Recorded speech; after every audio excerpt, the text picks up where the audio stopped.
Pero entonces resulta esto. Si eso es así, ahora empiezan a pasar cosas. ¿Por qué?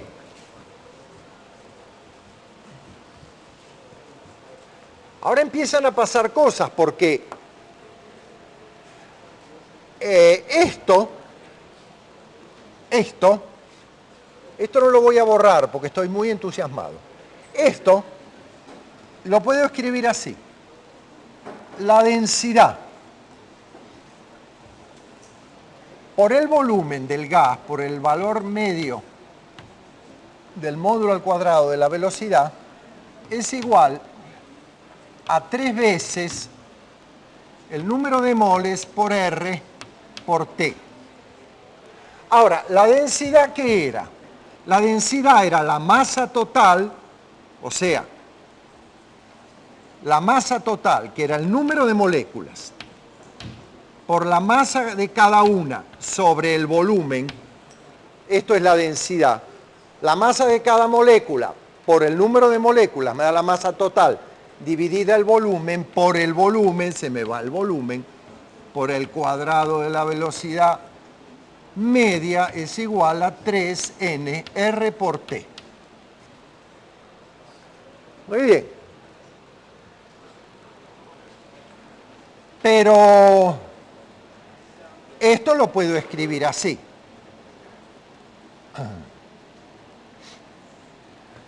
El número de moléculas que tengo por la masa entre 2 por el cuadrado de la velocidad es igual a 3 entre 2 porque dividí por 2. ¿Qué es el número de moles? El número de moléculas que tengo dividido el número de Avogadro.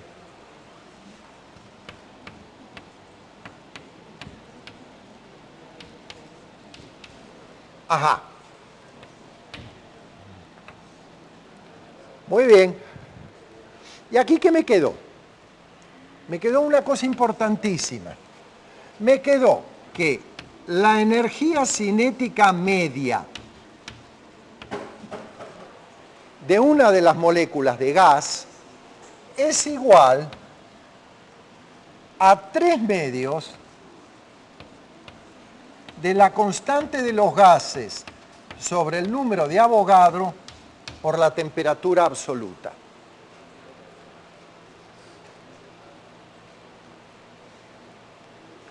Esto se conoce como K, la constante de Boltzmann. Es una constante que aparece con mucha frecuencia en la mecánica estadística. Quiere decir que la energía cinética media de una molécula, cualquiera sea, es 3 medios de una constante por la temperatura absoluta. Y ahora lo leo al revés. La temperatura es la medida de la energía cinética media de una molécula. Y conecté una variable termodinámica de estado, que era la temperatura, con algo que para mí ya tiene mucho sentido. Energía cinética media de una molécula. Quiere decir que la temperatura es la medida de la energía cinética media molecular. Entonces me olvido un poco de esas frases como la temperatura caracteriza el estado térmico, que estaban bien, es verdad. Pero ahora resulta que caracterizar el estado térmico es determinar la energía cinética media de los constituyentes del gas, que son las moléculas. Más aún, lo puedo escribir de otra manera.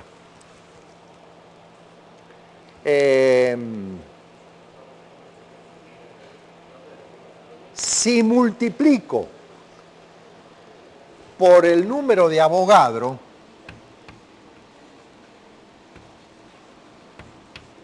a ambos lados, ya voy a escuchar la pregunta, un segundo por favor.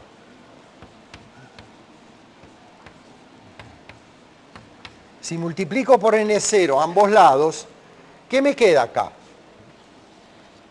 El número de Avogadro multiplicado por la masa de cada partícula. ¿Qué es esto? Esto es la masa de N0 partículas.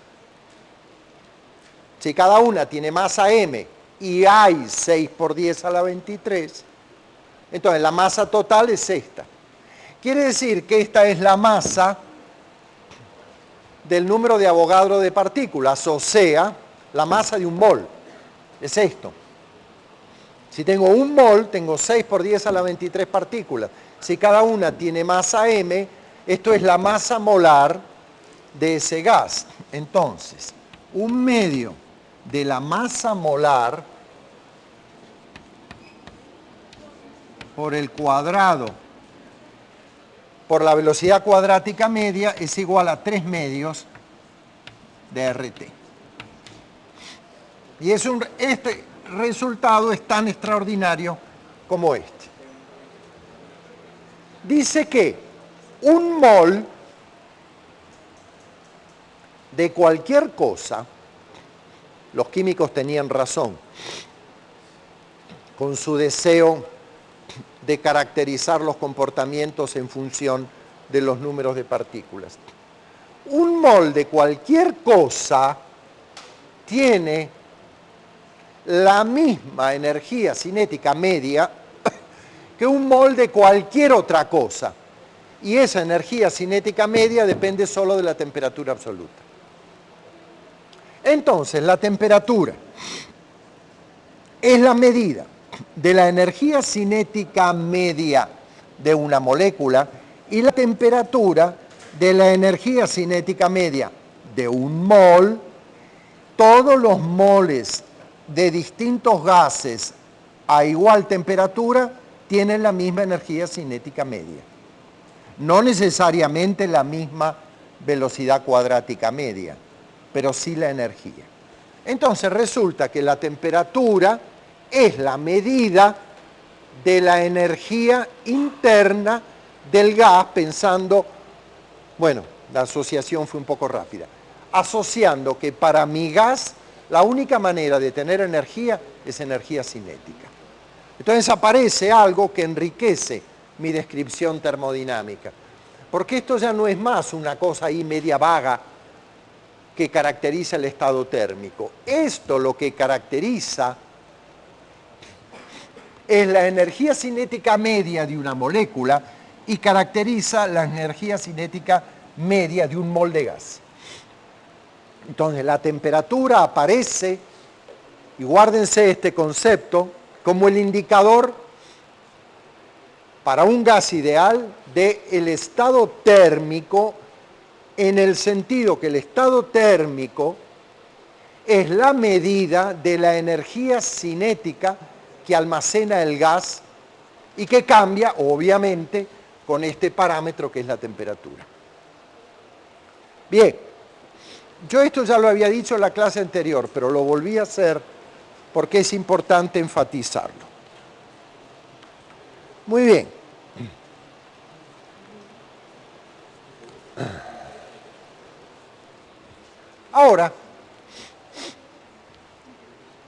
Ahora vamos a encontrarnos con el otro personaje que va a alterar la energía cinética media de un estado molecular.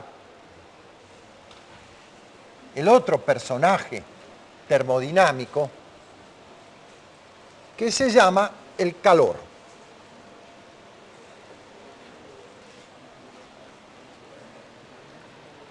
Durante mucho tiempo se creyó que el calor era una cosa que llevaba materia, que se le metía a los sistemas para que se calentaran. Hoy se sabe que no es así. Hoy se sabe que el calor, que siempre se lo conoce o se lo denota, perdón, con la letra Q, es energía en tránsito.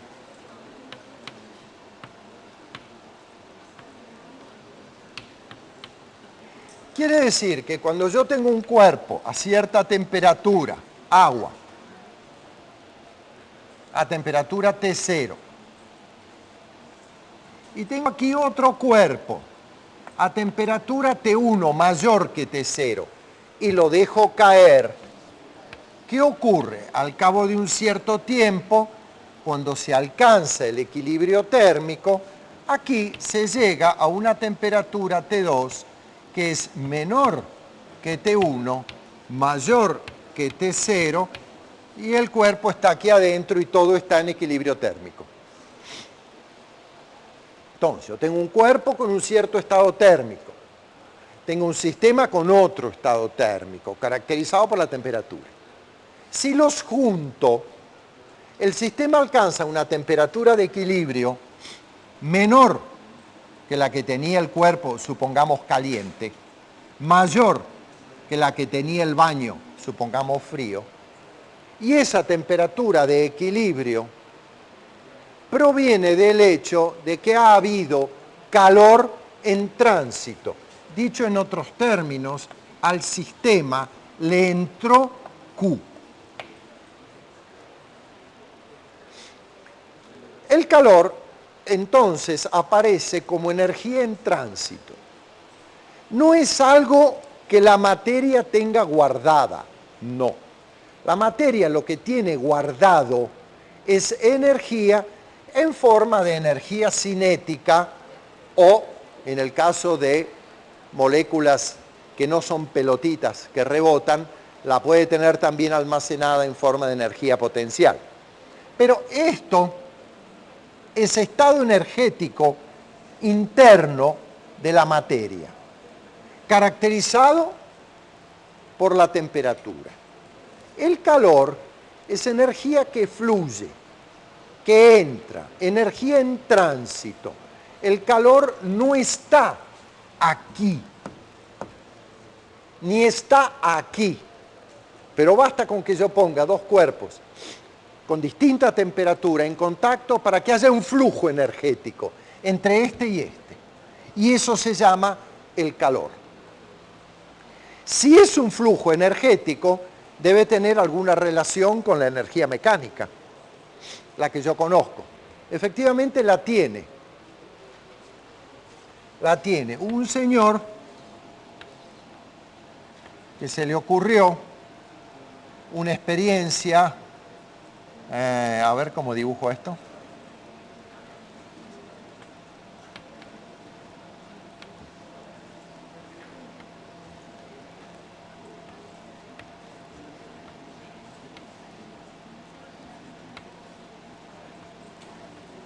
El señor se llamaba Joule. El señor, por él la unidad de energía. Y a ese señor se le ocurrió que esta forma energética llamada el calor,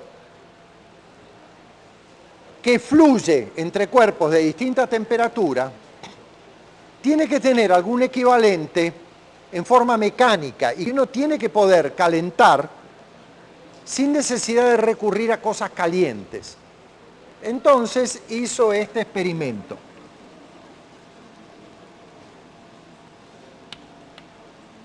Con muchísimo cuidado, porque es difícil hacerlo bien. Enrolló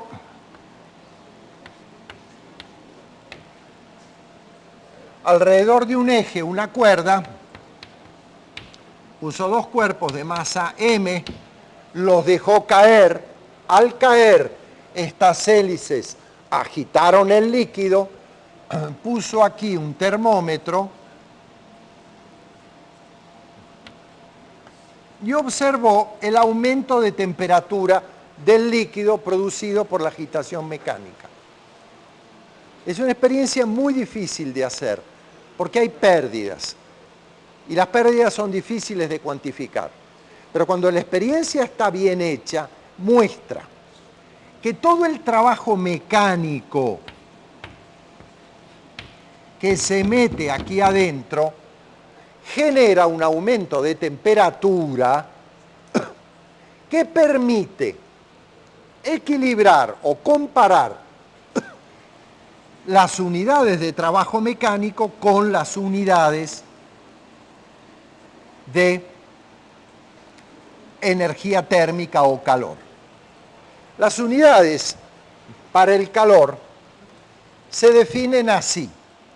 Se dice que una caloría es la cantidad de calor que hay que entregarle a 1 gramo de agua para que aumente su temperatura en 1 grado centígrado. O sea, la caloría, una caloría genera un aumento de temperatura de 1 grado centígrado en 1 gramo de agua. Esa es la medida de cantidad de calor. Mejor dicho, la unidad. Entonces, mediante este experimento, se llegó a la equivalencia de la cantidad de calor con la cantidad de trabajo y resultó que una caloría es igual a 4,18 joules.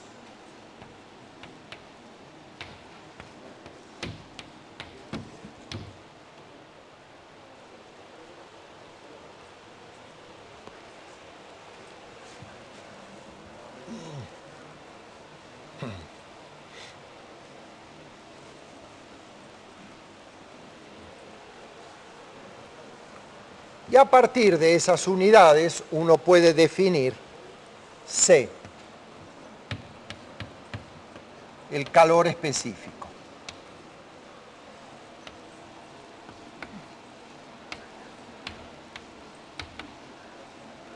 El calor específico es la cantidad de calor que hay que entregar por unidad de masa para lograr un aumento de temperatura de 1 grado centígrado. Dicho en otros términos,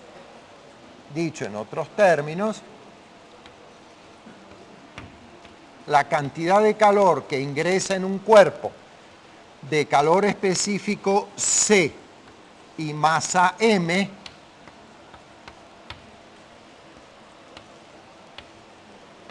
la cantidad de calor que ingresa en un cuerpo de calor específico C y masa M produce un aumento de temperatura delta T dado por esta definición. Calor específico, cantidad de calor que hay que entregar para aumentar la temperatura de un cuerpo en 1 grado. Un incremento de temperatura de 1 grado Kelvin es lo mismo que un incremento de temperatura de 1 grado centígrado, porque las dos escalas lo que tienen es nada más que un corrimiento de origen. Entonces, por ejemplo, la capacidad calorífica del agua es 1 caloría gramo grado.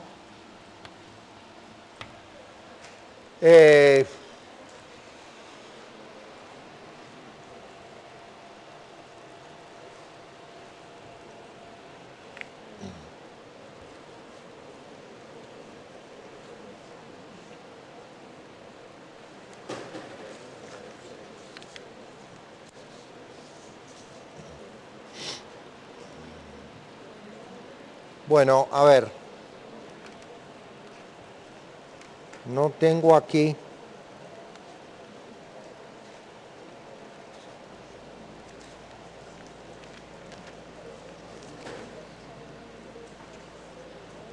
No tengo aquí una tabla de calores específicos. Precisamente la caloría se utilizó, se definió la caloría como cantidad de calor para que en el agua hiciera falta una caloría para elevarle la temperatura a 1 gramo.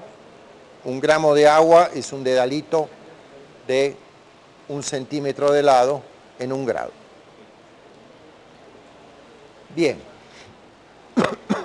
Ahora, el efecto del calor ingresado en un sistema no necesariamente es el de producir un aumento de temperatura.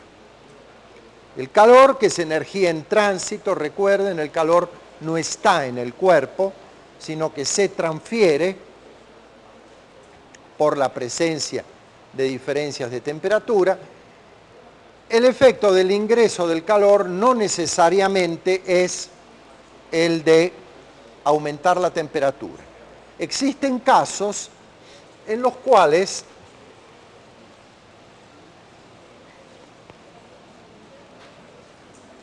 el calor genera cambios de fase.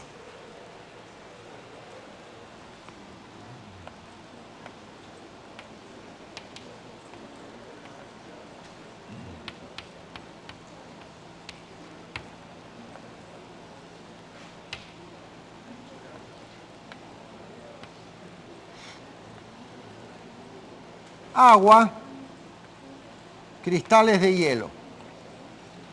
En equilibrio con el agua, cuando la presión es la presión atmosférica, eso ocurre a 273,16. El ingreso de calor, en este caso, no modifica la temperatura.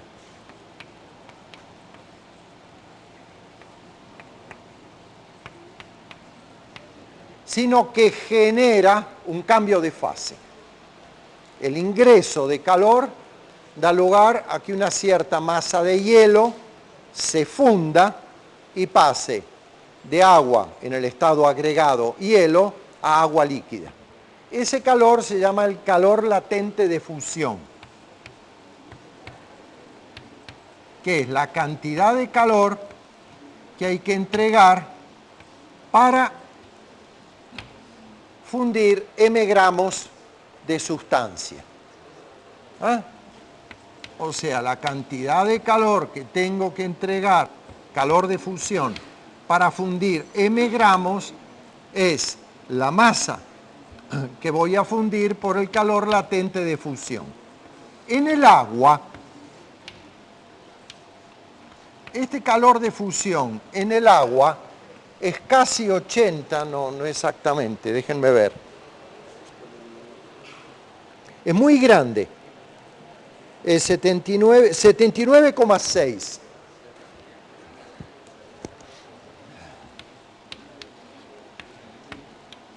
Calorías por gramo.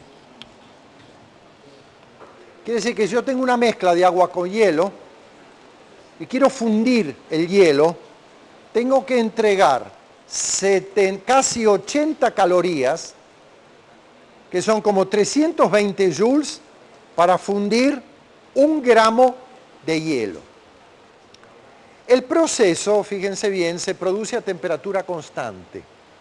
El proceso de fusión es a temperatura constante. Cuando esta mezcla en equilibrio de hielo y agua recibe una cierta cantidad de calor, funde hielo consumiendo 79,6 calorías por gramo de hielo y sigue fundiendo en la medida que entre calor necesario para fundir tantos gramos. Si el calor que ingresa es tal que logra fundir la totalidad de hielo, allí, recién allí, cuando solo tenga la fase líquida, a ingreso subsiguiente de calor, le sigue aumento progresivo de temperatura a través de esta expresión. Pero hay que tener cuidado porque el cambio de fase se hace a temperatura constante. Lo mismo va a ocurrir con el calor latente de vaporización, que es la cantidad de calor que tengo que entregar por unidad de masa para pasar esa sustancia de estado líquido a estado vapor. Ese calor de vaporización, si no me acuerdo mal, son 539 calorías por gramo. Es altísima. la cantidad de energía que hay que entregar para hacer cambiar de fase líquida a vapor 1 gramo de agua. 539 calorías por gramo. Ok, alrededor de estos valores hay muchos comportamientos de la vida cotidiana que ustedes deberían leer. Están muy bien explicados en el libro y yo se los voy a dejar para que ustedes lo vayan viendo, para que yo pueda avanzar un poco más en la descripción de la termodinámica.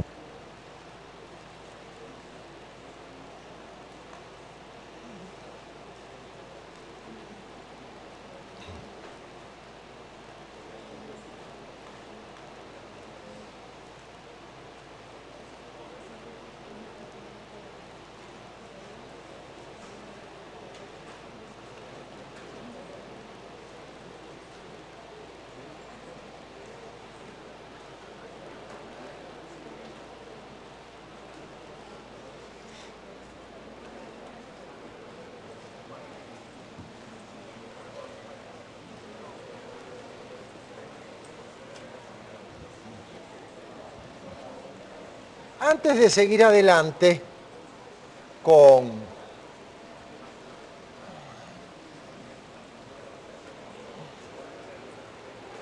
el primer principio de la termodinámica, déjenme asociar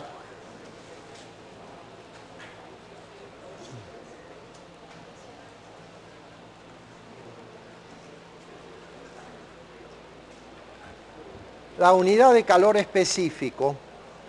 Es una de las medidas que vamos a hacer que caracterizan las sustancias en lo que se refiere a ingreso de energía térmica y aumento de su temperatura. Con frecuencia se utiliza no solo el calor específico, sino C, el llamado calor molar.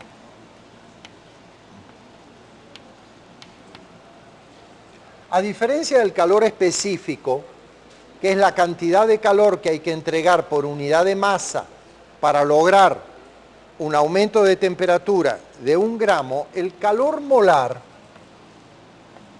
es la cantidad de calor que hay que entregar por mol para lograr un aumento de temperatura delta T, donde N es el número de moles.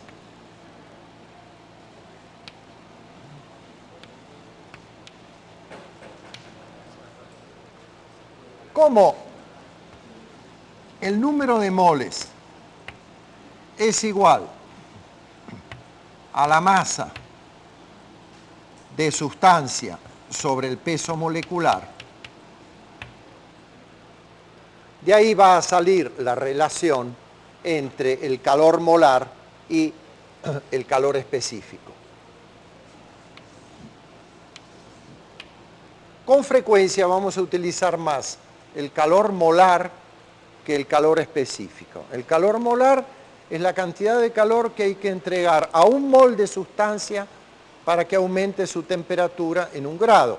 El calor específico es la cantidad de calor que hay que entregar a 1 gramo de sustancia para que aumente su temperatura en 1 grado.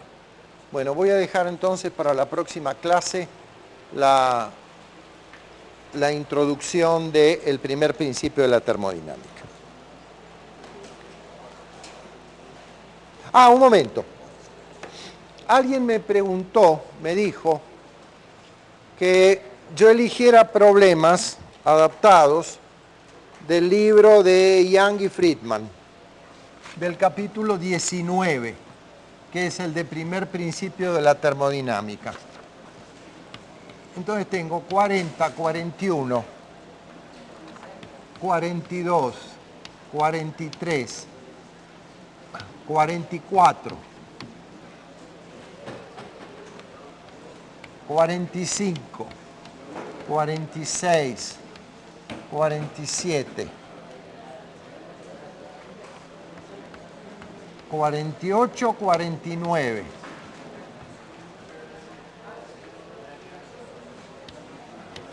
50, 51, 52,